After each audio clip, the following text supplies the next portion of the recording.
Tuhan bersamamu.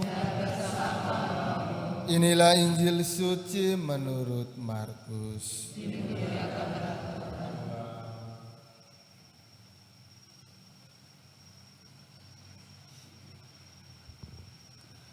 Pada waktu itu Yesus meninggalkan daerah Galilea dan berangkat ke daerah Tirus. Ia masuk ke sebuah rumah dan tidak mau bahwa ada orang yang mengetahuinya. Tetapi kedatangannya tidak dapat dirahasiakan. Malah di situ ada seorang ibu yang anak perempuannya kerasukan roh jahat. Begitu mendengar tentang Yesus, ibu itu datang dan tersungkur di depan kakinya.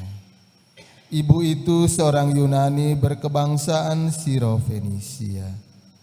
Ia mohon kepada Yesus supaya mengusir setan dari anaknya.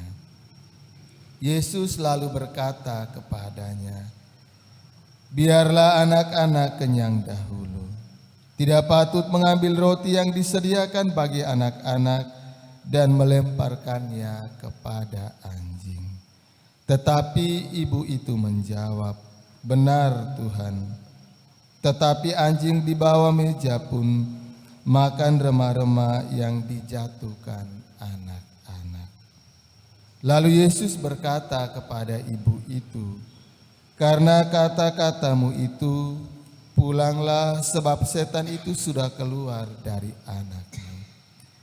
Ibu itu pun pulang ke rumah dan mendapati anaknya terbaring di tempat tidur, sedang setan itu sudah keluar.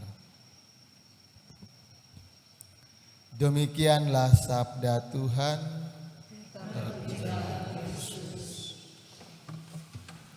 Suster, para oma dan opa, ibu bapak, anak-anak yang dikasihi Tuhan, kitab Kejadian dalam bacaan pertama tadi mengisahkan kepada kita Tuhan menciptakan manusia dan segala jenis makhluk yang hidup di dunia ini dari debu tanah.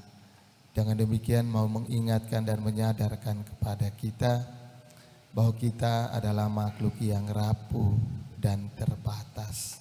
Oleh karena itu kita di sepanjang hidup kita bergantung kepada Tuhan. Ketika kita mengandalkan Tuhan, maka hidup kita akan berarti dan bermakna dan juga bernilai bagi sesama yang lain. Tetapi ketika kita mengabaikan Tuhan, maka hidup kita menjadi hampa dan tidak berarti.